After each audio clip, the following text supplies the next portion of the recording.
السلام علیکم ورحمۃ اللہ وبرکاتہ۔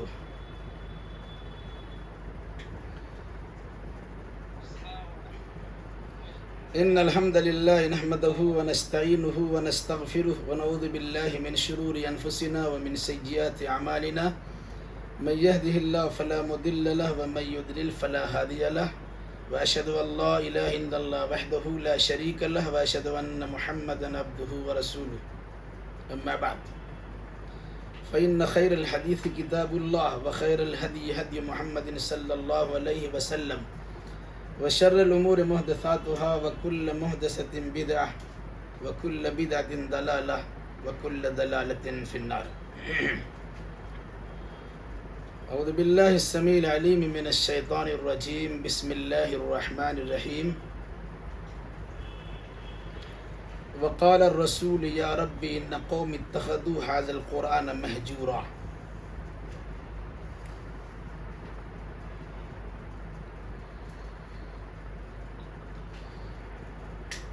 اللہ کی تعریف، رسول اکرم صلی اللہ علیہ وسلم پر درود و سلام کا نذرانہ پیش کرنے کے بعد جماعت اسلامی کی جانب سے الرجوع الی القرآن کے عنوان سے اس پروگرام میں اپنی شرکت پر جماعت اسلامی کا میں شکر گزار ہوں، اور ساتھ ساتھ یہ سراہنا کرتا ہوں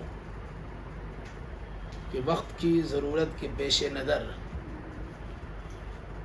چونکہ عوام و خواص کا قرآن مقدس سے حقیقی لگاؤ اور تعلق باقی نہیں رہ گیا ہے، اسی خرابی کو دور کرنے کے لیے ایک خاص عنوان کے تحت زوم پر اس پروگرام کو منعقد کیا ہے۔ میں اس پروگرام کے انعقاد پر تہہ دل سے جماعت اسلامی کو مبارکبادی پیش کرتا ہوں، اور ساتھ ساتھ شکر گزار ہوں کہ اس نے مجھے اس لائق سمجھا کہ اس بینر تلے کچھ باتیں عوام و خواص تک پہنچا دی جائے۔ بہرحال تمہیں گفتگو لمبی کرنے کے بجائے مختصراً کچھ باتیں آپ کی خدمت میں گوشے گزار ہے کہ قرآن مجید اللہ کی آخری کتاب ہے، سب مانتا ہے، سب جانتا ہے، سب پہچانتا ہے۔ آخری کتاب کے نزول کا مقصد گمگشتہ راہ انسانوں کی ہدایت و رہنمائی کرنا ہے۔ اس کتاب کے بعد، اس کتاب کے نزول کے نتیجے میں محمد ابن عبداللہ کو محمد الرسول اللہ بنا دیا گیا، جس کا مقصد ہے اہل دنیا کو اور مخلوق کو بطور خاص حضرت انسان کو جس کا رشتہ ناتا اللہ سے ٹوٹ گیا ہو یا کمزور پڑ گیا ہو، اس رشتے کو مضبوط بنایا جائے اور مخلوق کو اللہ سے جوڑ دیا جائے۔ اس مناسبت سے اللہ تبارک و تعالیٰ نے جب قرآن مقدس کو نازل کرنے کا ارادہ کیا تو سب سے پہلے محمد رسول اللہ صلی اللہ علیہ وسلم کو یا محمد عربی صلی اللہ علیہ وسلم کو سورۃ العلق کی ابتدائی 5 آیات کریمہ عنایت فرمائی،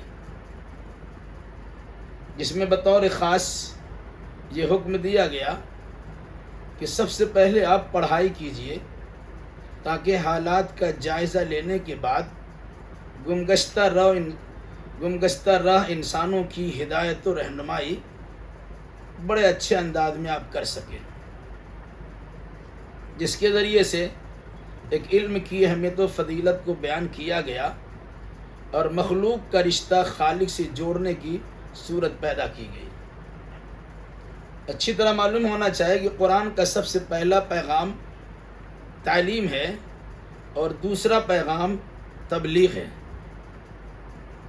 چنانچہ جو دوسری بار آیت کریمہ نازل ہوئی ہے وہ سورہ مدثر کی ابتدائی 7 آیات ہے، جس میں اللہ تبارک و تعالیٰ نے رسول اکرم صلی اللہ علیہ وسلم کو قرآن مقدس کی دعوت کے عام کرنے کا حکم دیا اور اللہ کی بڑائی کو اجاگر کرنے کی تعلیم دی۔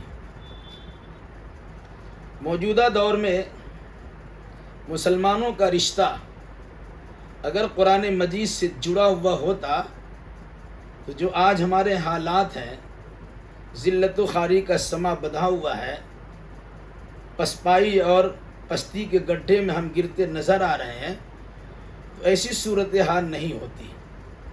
یہ ہم سب کو معلوم ہے کہ اس قرآن مجید کے نتیجے میں اللہ تبارک و تعالیٰ نے عرب کی بدھوؤں کو حاکم و حکمراں بنا دیا، پسماندہ انسانوں کو عزت و بلندی کے اعلیٰ مقام پر فائز کر دیا، جانوروں کے چرانے والوں کو انسانوں کا نگہبان بنا دیا۔ اسی طریقے سے بے شمار لوگ بری حرکتوں کے اندر مبتلا تھے، اللہ تبارک و تعالیٰ نے اس قرآن کے ذریعے سے انہیں صحیح رہنمائی کرائی اور نتیجتاً وہ لوگ دین کے ہادی بن گئے اور دین کے رہنما بھی بن گئے، اور الحمدللہ بہت ہی کم دنوں میں، کم سالوں میں انہوں نے ترقی کے وہ منازل طے کیے کہ تاریخ میں جس کی مثال ملنا مشکل ہے۔ ہمیں اللہ تبارک و تعالیٰ کا شکر گزار ہونا چاہیے کہ اللہ تبارک و تعالیٰ نے قرآن مجید جیسی کتاب ہمیں عنایت فرمائی ہے۔ نتیجتاً ہم اس کتاب کے ذریعے سے اللہ تبارک و تعالیٰ کا قرب بھی حاصل کر سکتے ہیں اور اللہ تبارک و تعالیٰ کی نزدیکی ہم چاہ سکتے ہیں۔ ایک بندہ جو اللہ سے رشتہ ناتا توڑ چکا ہے، وہ اس قرآن کے ذریعے سے اللہ سے رشتہ جوڑ سکتا ہے، اور یہ جوڑنا وقت کی اہم ضرورت ہے۔ اس پر ہمیں خصوصی توجہ دینا چاہیے۔ اللہ سے جوڑنے یا اللہ کی کتاب کی طرف رجوع کرنے کے جو اسباب و وسائل ہو سکتے ہیں، ان سارے اسباب و وسائل کا اہتمام اور انتظام کرنا وقت کی اہم ضرورت ہے۔ اس مناسبت سے ہم عوام و خواص سے گزارش کرتے ہیں کہ قرآن سے متعلق ہماری کچھ ذمہ داریاں ہیں، یا قرآن سے متعلق ہمارے ذمے کچھ حقوق لاحق ہوتے ہیں۔ اگر ہم ان حقوق کو سمجھتے ہیں اور حقوق کی ادائیگی کی کوشش کرتے ہیں تو آج بھی کھویا ہوا وقار ہمارا واپس آ سکتا ہے، اور پستی کے گڈھے سے نکل کر ہم بلندی کے اعلیٰ معیار تک جا سکتے ہیں۔ اس مناسبت سے علماء نے اس سلسلے میں بطور خاص قرآن کے 5 حقوق بیان کیے ہیں ہر ماننے والے انسان پر، یا ہر انسان پر قرآن کے 5 حقوق ہیں۔ پہلا حق قرآن مجید پر ایمان لانا، دوسرا حق قرآن مجید کی تلاوت کرنا، تیسرا حق قرآن مجید کو سمجھنا، چوتھا حق قرآن مجید پر عمل کرنا، اور 5واں حق قرآن مجید کی دعوت کو عام کر دینا۔ یہ 5 حقوق ہیں۔ اگر ان 5 میں سے کسی ایک حق کو ہم نے چھوڑا ہے اور اس سے کنارہ کشی ہم نے اختیار کی ہے، برگشتگی کا راستہ ہم نے اپنایا ہے اور دوری کی صورت ہم نے پیدا کی ہے، تو ہم چاہے قرآن مقدس سے جذباتی لگاؤ رکھتے ہوں، قرآن مقدس کے خلاف بولنے والے کے منہ نوچ لیتے ہوں، یا قرآن مقدس کے خلاف ہردہ سرائی کرنے والے خلاف سراپا مظاہرہ بن جاتے ہوں، لیکن اگر ہم نے قرآن مجید کے حقوق کو ادائیگی نہیں کی ہے تو ہمیں سمجھنا چاہیے کہ ہم بھی اسی طریقے سے ہم قرآن مجید کو چھوڑ کر اللہ کے غضب کے اور اللہ کے عذاب کے مستحق بننے جا رہے ہیں۔ یہ بات ہمیں یاد رکھنی چاہیے کہ اللہ تبارک و تعالیٰ نے قرآن کو ہمارے سامنے رکھا، جب اس کی حفاظت فرمائی، جبریل امین نے لوح محفوظ سے نقل کروا کر اللہ کے حکم سے اس قرآن کو لیا، اور بطور خاص بڑے اہتمام کے ساتھ، بڑی حفاظت کے ساتھ کہ لا یاتیہ الباطل من بین یدیہ ولا من خلفہ، کہ قرآن مقدس پر کسی جانب سے حملہ نہیں ہو سکتا، اس قرآن کو ہو بہو اللہ کے نبی محمد الرسول اللہ صلی اللہ علیہ وسلم تک پہنچا دیا۔ رسول اکرم صلی اللہ علیہ وسلم کے قلب اطہر پہ اسے اتارا گیا، آپ قرآن مجید کے حافظ ہوئے، انہوں نے حفظ کیا، پھر صحابہ کرام کو حفظ بھی کروایا اور صحابہ کرام کے درمیان اسے یاد کرنے کو رواج بھی دیا۔ دو جماعتیں تیار ہو گئی، ایک کاتبین وحی کی اور دوسرے حافظین وحی کی۔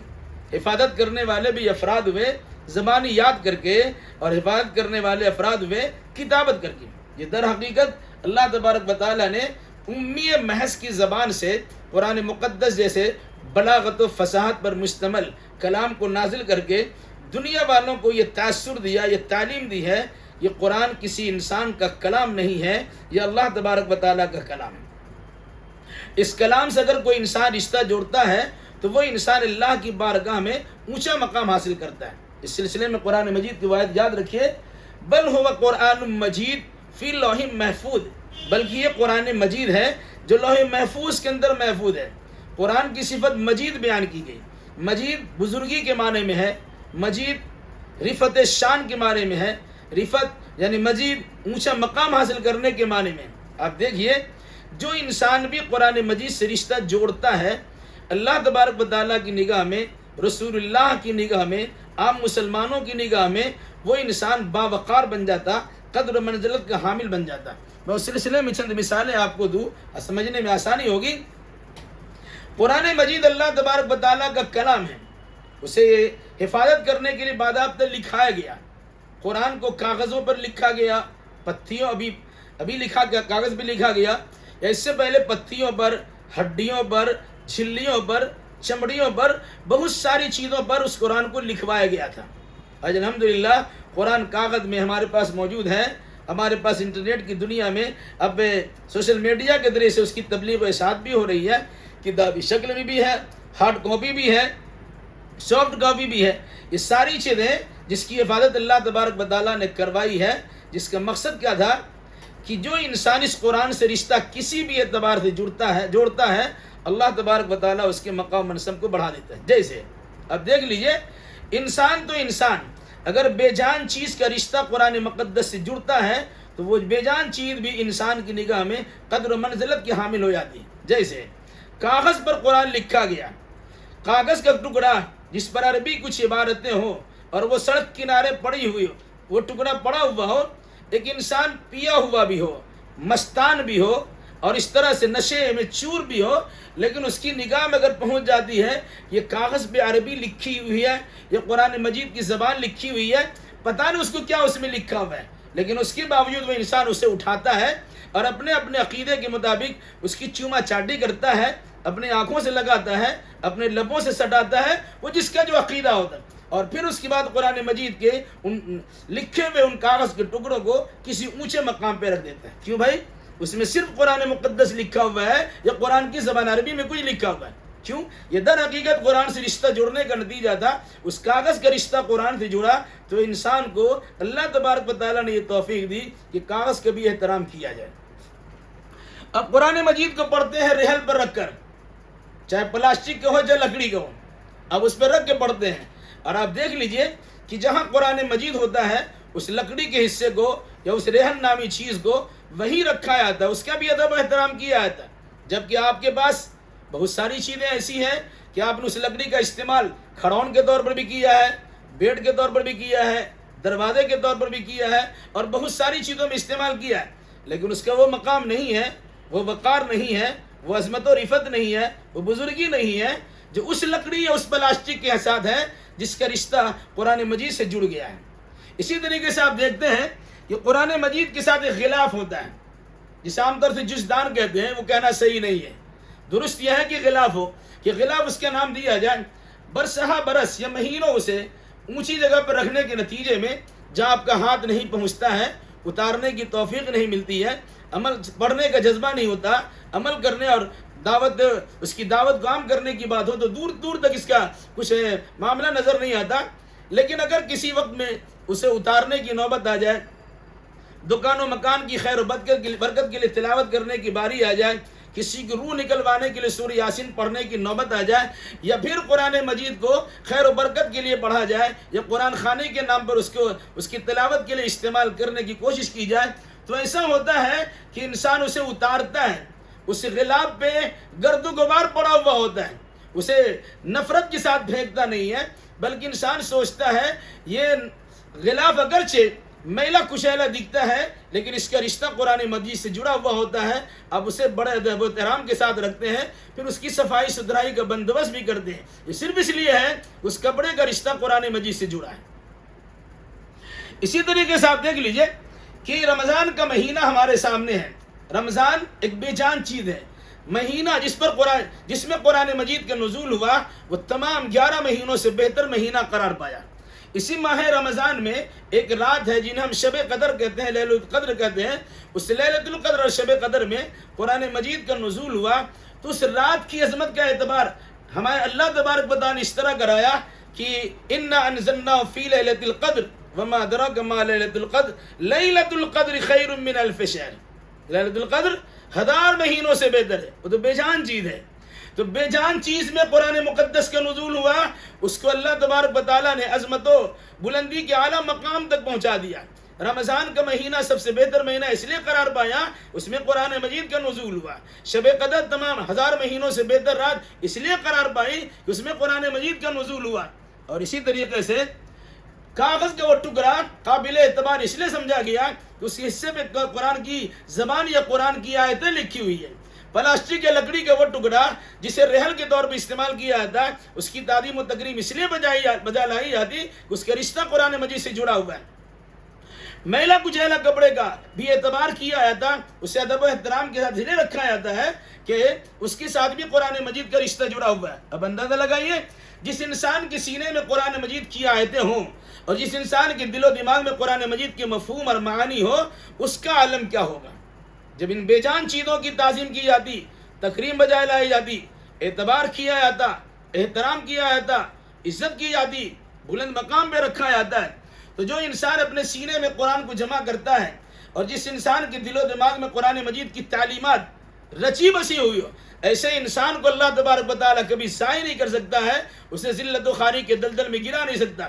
محمد الرسول اللہ صلی اللہ علیہ وسلم تمام نبیوں کے سردار اس لیے بنے کہ اللہ تبارک و تعالیٰ کا آخری کلام قرآن مجید کا نزول ان پر ہوا، ان سے رشتہ قرآن مجید سے آپ کا رشتہ ایسا رچا بسا ہوا کہ آپ قرآن دیکھیے اور اللہ کے نبی صلی اللہ علیہ وسلم کی شخصیت کو دیکھیے۔ اسی لیے بہت سے لوگوں نے کہا کہ اللہ تبارک و تعالیٰ نے ہمیں 2 قرآن دیا ہے، ایک علمی قرآن ہے، ایک عملی قرآن ہے۔ علمی قرآن یہ کتابی ہے اور عملی قرآن اللہ کے نبی صلی اللہ علیہ وسلم کی ذات ہے۔ ایک بولنے والا قرآن اللہ کے نبی صلی اللہ علیہ وسلم کی ذات ہے، ایک خاموش قرآن جو کتاب ہم پڑھتے ہیں۔ اس مناسبت سے آپ کہہ سکتے ہیں کہ اللہ نے ہمیں 2 قرآن دیا ہے۔ اب ان دونوں قرآن کا مسئلہ کیا ہے؟ قاری نظر آتا ہے، حقیقت میں ہے قرآن جو قرآن مقدس میں بسم اللہ سے لے کے والناس تک احکام و قوانین بیان کیے گئے، اللہ کے نبی صلی اللہ علیہ وسلم نے اس کے عملی چامہ پہنایا۔ اس لیے اللہ نے یہ مقام عطا فرمایا کہ آپ کو ورفعنا لک ذکرک کی شان بتلائی ہے، آپ کے لیے نقل اعلیٰ خلق عظیم کی پہچان ہی بتلائی ہے، آپ کو امامت انبیاء کا شرف بخشا ہے، آپ دنیا کے سارے انسانوں کے سردار بنائے گئے، خاتم النبیین اور خاتم الانبیاء کی فضیلت آپ کو دی گئی۔ کیوں؟ اس قرآن سے آپ کا رشتہ جڑا ہوا ہے۔ پھر صحابہ کرام سب سے بہترین جماعت پیدا ہوئی، انبیاء کرام علیہ السلام کے بعد سب سے بہترین جماعت قیامت تک صحابہ کرام کی جماعت ہے، جن کی شان میں گستاخی کرنے والا گمراہی سے اپنے آپ کو بچا نہیں سکتا ہے۔ وجہ کیا ہے؟ کہ اللہ تبارک و تعالیٰ نے رسول کو ان کے درمیان پیدا کیا اور اسی درمیان قرآن مقدس کو نازل فرمایا۔ ان صحابہ کرام نے قرآن مجید کی شان کو پہچانا، اسے یاد بھی کیا، اسے پڑھا بھی، اسے سمجھا بھی، اس کی دعوت کو عام بھی کیا۔ تو اللہ تبارک و تعالیٰ نے ان صحابہ کرام کو بہترین جماعت قرار دیا ہے، اور اس کے بعد اللہ کے نبی صلی اللہ علیہ وسلم کے ذریعے سے یہ عام اعلان کروا دیا، خیرکم من تعلم القرآن وعلمہ۔ لوگوں سنو، تم میں سے بہتر انسان وہ ہے جس نے قرآن کو پڑھا ہو اور قرآن کو پڑھایا، جس نے قرآن سیکھا اور قرآن کو سکھایا، وہ بہتر انسان ہے۔ ایک مسئلہ آپ کو بتا دوں، اس بہتری کی مثال سمجھیے۔ عمر بن سلمہ رضی اللہ تعالیٰ عنہ بخاری شریف کی جلد ثانی میں واقعہ نقل کیا۔ عمر بن سلمہ ایک چھوٹا سا لڑکا ہے جن کا گھر سڑک کنارے ہوا کرتا تھا۔ ان کے خاندان کے لوگ بعد میں ایمان لائے۔ سڑک پہ رہنے کے نتیجے میں گزرنے والے قافلے سے پوچھ لیا کرتے کہاں سے؟ ارے مدینہ سے. کیا لائے بھائی؟ کچھ سکھا دیا. انہوں نے یاد کر لیا. بعد میں ان کے قوم کے لوگ ایمان قبول کیے تو اللہ کے نبی صلی اللہ علیہ وسلم نے فرمایا تو اپنے گھر میں جاؤ اور یوم القوم اقرأہم، تمہاری امامت وہ کرائے گا جن کو سب سے زیادہ قرآن یاد ہوگا.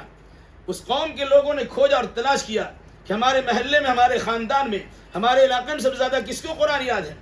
اس کے بعد تلاش کیا کہ پتا چلا 7 یا 8 سال کا لڑکا ہے عمر بن سلمہ رضی اللہ تعالیٰ عنہ. لوگوں نے اس قرآن کے حفظ کے نتیجے میں اسے امام بنایا. ان کو شعور تک نہیں تھا، کپڑے ان کے پیچھے سے کھل جاتے تھے. اس زمانے میں عورتیں بھی ساتھ میں نماز پڑھتی تھی. انہوں نے کہا کہ بھائی پہلے اپنے امام کی شرمگاہ تو چھپاؤ. اتنا چھوٹا بچہ، 7-8 سال کا بچہ، جنہوں نے قرآن مقدس سے رشتہ جوڑا اور اس کی آیتوں کو یاد رکھا تو اللہ تبارک و تعالیٰ نے قوم کا امام بنا دیا. اس کا دادا بھی اس کے پیچھے نماز پڑھتے ہیں، نانا بھی اس کے پیچھے نماز پڑھتے ہیں، بابا اور چچا بھی نماز پڑھتے ہیں، امی اور خالہ بھی نماز پڑھتی ہے، دادی اور نانی بھی نماز پڑھتی ہے. کیوں بھائی؟ یہ قرآن کی عظمت ہے. یہ قرآن کے یاد کرنے کے نتیجے میں اللہ تبارک و تعالیٰ اسے اعلیٰ بنا دیا، اسے عرفہ بنا دیا. تو اگر کوئی انسان چاہتا ہے اس دنیا میں ذلت و خواری سے نکلنا، اس کے لیے ضروری ہے کہ قرآن مقدس سے رشتہ جوڑا جائے. رشتہ جوڑنے کی شکلیں کیا ہوگی؟ اس کی صورت کیا ہے؟ ایک تو قرآن مجید پر ایمان لایا جائے، قرآن مجید کو پڑھا جائے، قرآن مجید کو سمجھا جائے، قرآن مجید پر عمل کیا جائے اور قرآن مجید کی دعوت کو عام کیا جائے. یہ بڑی آسان سی چیز لگتی ہے. یہ پروگرام کرنا بھی ہمیں آسان لگتا ہے، تقریر کر دینا بھی ہمارے لیے آسانی کی بات لگتی ہے. لیکن جب قرآن مجید کہتا ہے اس فرمان کے مطابق فَإِن تَنَازَعْتُمْ فِي شَيْءٍ فَرُدُّوهُ إِلَى اللَّهِ وَالرَّسُولِ، لوگوں آپس میں اختلاف اگر تمہارا کسی مسئلے میں ہو جائے، اس اختلافی میٹر کو برقرار مت رکھو، بلکہ اس کے خاتمہ کے لیے تمہاری کوشش ہونی چاہیے کہ پہلے کتاب اللہ کی طرف لے جاؤ، پھر سنت رسول اللہ کی طرف لے جاؤ. کتاب اللہ اور سنت رسول اللہ سے مسائل تمہارے سامنے واضح ہو کر چلے آئے. اپنی انانیت کو ختم کر دو، اپنے اختلافات کو دور کر دو. آج یہ ضرورت ہے، پڑھنے پڑھانے کی بھی ضرورت ہے، مسئلے مسائل بتانے کی بھی ضرورت ہے. آج ہمارے مقدمات غیروں کے پاس جاتے ہیں، کورٹ کچہری کے ہمیں لمبے لمبے فہرستوں سے دوچار ہونا پڑتا ہے، وہاں دھکے کھانے پڑتے ہیں. لیکن ہم مسلمانوں کا رشتہ چونکہ قرآن مجید سے نہیں ہے، ہم نے قرآن کے ذریعے فیصلہ کرانا ضروری نہیں سمجھا. صرف اس لیے نہیں سمجھا کہ وہاں تو فیصلہ وہی ہوگا جو حق ہے، دوسرے کا فیصلہ کرائیں گے، کھلا پلا کے مسئلہ حل کروا لیں گے. اور یاد رکھیے گا کہ اگر کوئی انسان اس طرح قرآن مقدس سے رشتہ توڑتا ہے اور اس کی تعلیمات سے سروکار نہیں رکھتا ہے، اس پر ایمان کو مضبوط نہیں کرتا ہے، اس کی تلاوت سے دل جمی نہیں کرتا ہے، اس کی تلاوت کرتا نہیں ہے یا اس کے معنی مطلب کو سمجھتا نہیں ہے اور اس قرآن مقدس کی آیت پر عملی جامہ پہنانے کی کوشش نہیں کرتا ہے اور اس کی دعوت کو عام نہیں کرتا ہے، وہ انسان اللہ کی نگاہ میں مجرم ہے. آج پوری دنیا میں مسلمانوں کی ذلت و خواری کی سب سے بڑی وجہ یہ ہے کہ ہم نے قرآن مقدس کو ریشمی غلاف میں ڈال دیا، اس کا ادب احترام کرنے کے نام پر الماری کے اونچا حصے میں ڈال دیا. وہاں تک ہمارا ہاتھ پہنچتا نہیں ہے، اتارنے کی توفیق نہیں ملتی ہے، پڑھنے کی توفیق نہیں ملتی ہے، سمجھنے کی توفیق نہیں ملتی ہے، عمل کرنے کی توفیق نہیں ملتی ہے. دعوت و تبلیغ کرنے کی توفیق کہاں سے ملے گی؟ اس لیے ہم اس پروگرام کے ذریعے سے اپنے عوام و خواص کو یہ پیغام دینا چاہتے ہیں کہ اللہ تبارک و تعالیٰ نے ایک اعلیٰ کتاب ہمیں دیا ہے کہ جس کے ذریعے سے ہم اونچا مقام حاصل کر سکتے ہیں. واللہ کے نبی صلی اللہ علیہ وسلم کا فرمان یاد رکھیے جس میں آپ نے کیا فرمایا؟ ان هذا الكتاب يرفع به اقواما ويضع به آخرین. مسلم شریف کی حدیث ہے کہ اللہ تبارک و تعالیٰ اس کتاب کے ذریعے سے کچھ لوگوں کو اونچائی کا مقام عطا کرتا ہے اور کچھ لوگوں کو ذلت و پستی کے گڈھے میں گرا دیتا ہے. اب دیکھ لیجئے جو اس زمانے کے سردار تھے جنہوں نے قرآن مقدس کی تعلیمات کو ٹھکرا دیا، وہ ذلت و خواری سے دوچار ہو گئے.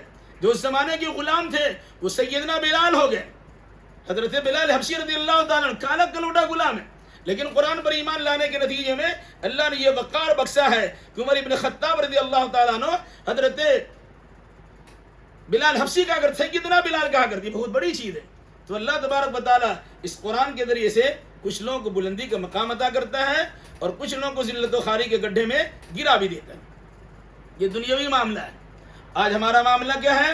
ہم دعائیں کرتے ہماری قبول نہیں ہوتی ہے، ائمہ حرمین بھی دعا کرتے دعا قبول نہیں ہوتی ہے، گیری وزاری کے ساتھ دعائیں ہوتی دعا قبول نہیں ہوتی ہے. اس کی وجہ کیا ہے؟ ہم اس کی وجہ پہ عام طور سے توجہ دینے کے لیے تیار نہیں ہیں. بھائی حدیث رسول کے مطابق، ترمذی کی حدیث کے مطابق، اگر تم لوگ امر بالمعروف اور نہی عن المنکر کے طریقے کو چھوڑ دیں گے تم اللہ تبارک و تعالیٰ سے دعا کرو گے، تمہاری دعا قبول نہیں کی جائے گی۔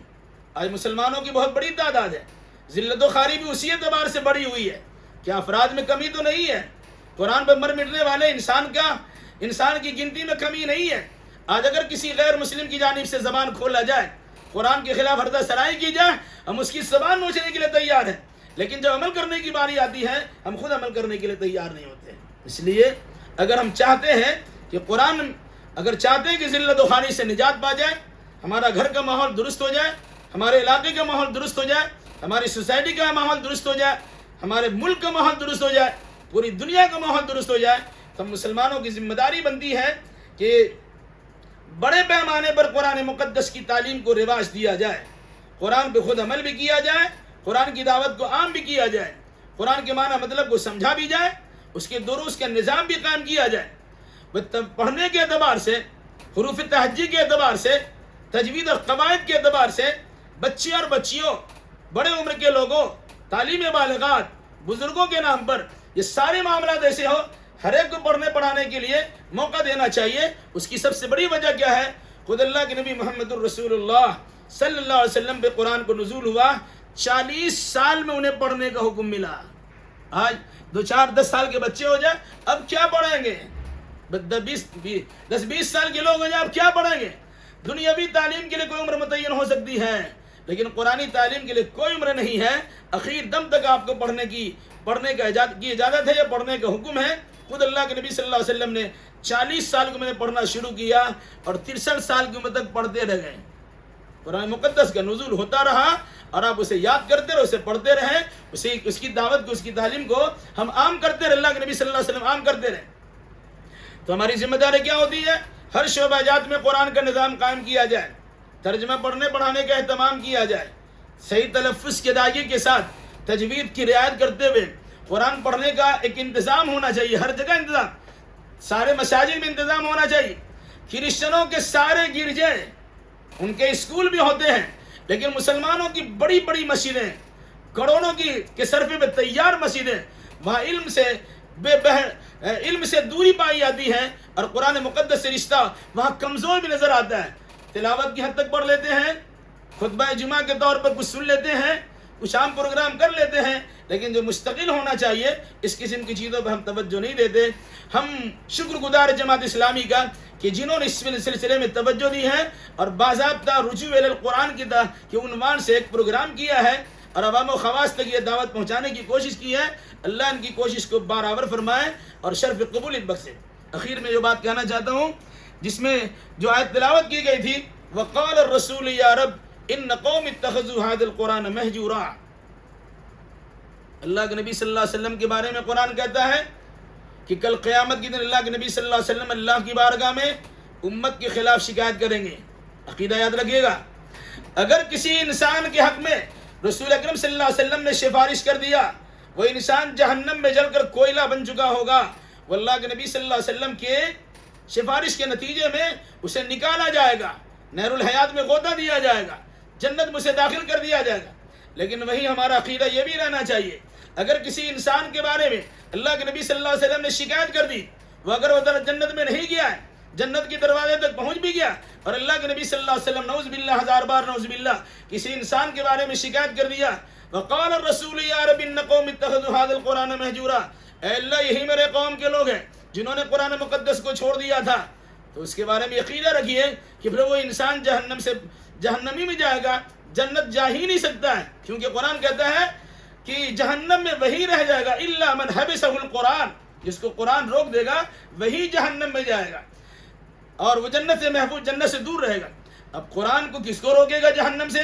یعنی جنت سے کس کو روکے گا، جہنم میں کس کو رکھا جائے گا، جنت میں جانے سے کس کو منع کر دیا جائے گا؟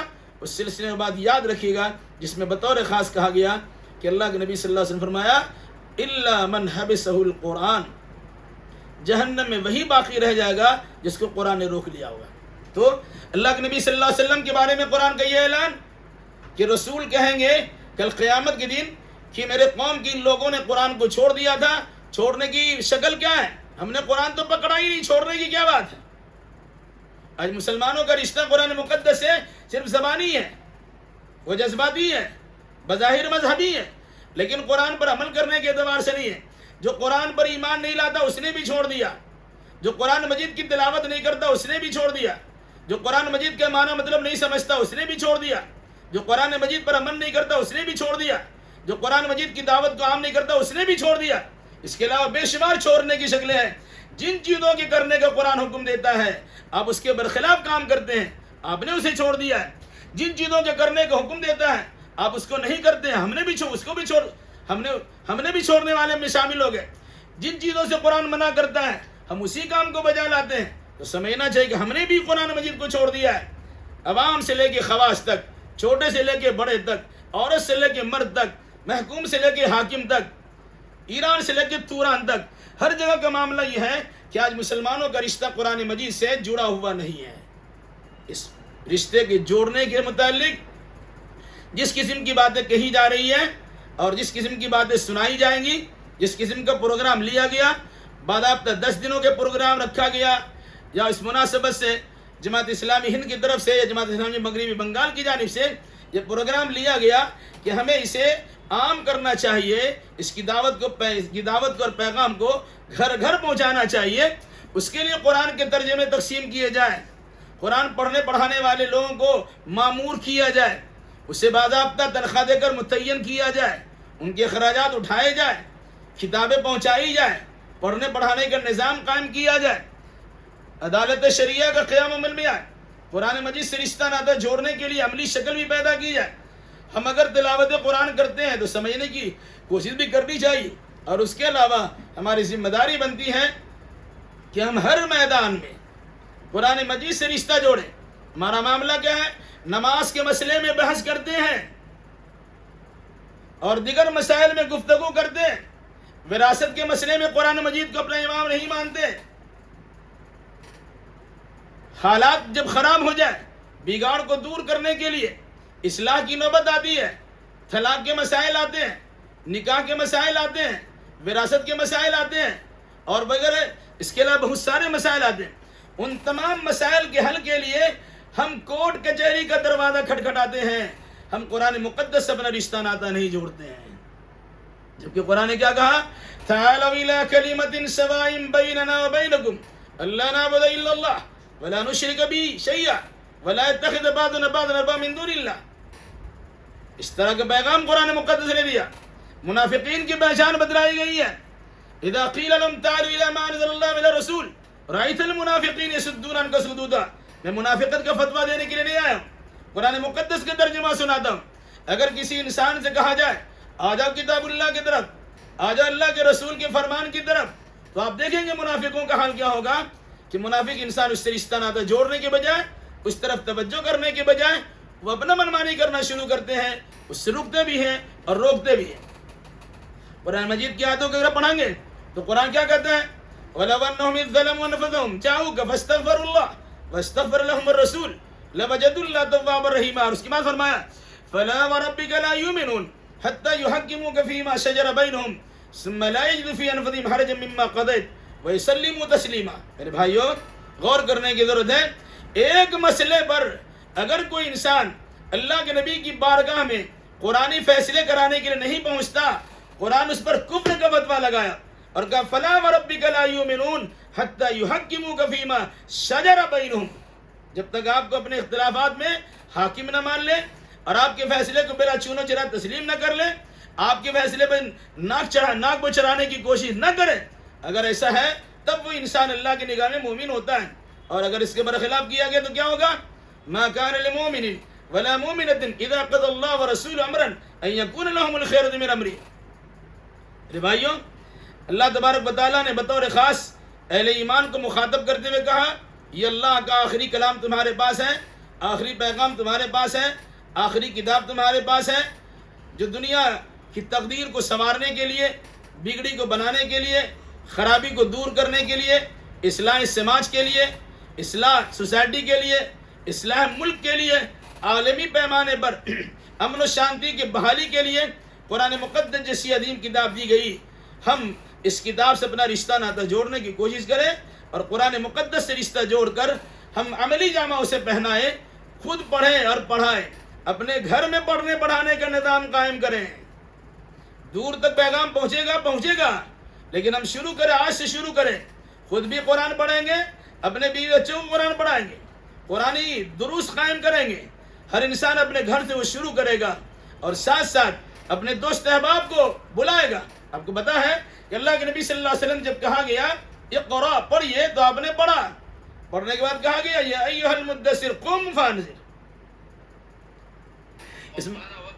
بس اس مناسبت سے اللہ تبارک و تعالیٰ نے ہم انسانوں کو یہ حکم دیا ہے کہ ہم قرآن مجید سے اپنا رشتہ ناتا اس انداز سے بھی جڑے کہ قرآن پر ایمان بھی لائیں، قرآن کو سمجھے بھی، قرآن کو پڑھے بھی، قرآن پر عمل بھی کریں اور قرآن کی دعوت کو عام کر دیں۔ اللہ تعالیٰ ہمیں اور آپ کو جملہ مسلمانوں کو اس قسم کے پروگرام کرانے اور اس قسم کی تعلیمات سے رشتہ ناتا جوڑنے اور قرآن مقدس کے حقیقی مقام کو سمجھنے اور اس سے تعلقات پیدا کرنے کی توفیق عطا نصیب فرمائے۔ اقول قولی ھذا واستغفر اللہ لی ولکم ولسائر المسلمین وآخر دعوانا الحمد للہ رب العالمین۔ میں دیکھا کوئی فوٹو نہیں آ رہا تھا، شاید وقت کی اس مناسبت سے میں نے بڑھا دیا۔ الحمدللہ، جزاک اللہ خیر، آپ نے رہنمائی کر دی۔ السلام علیکم۔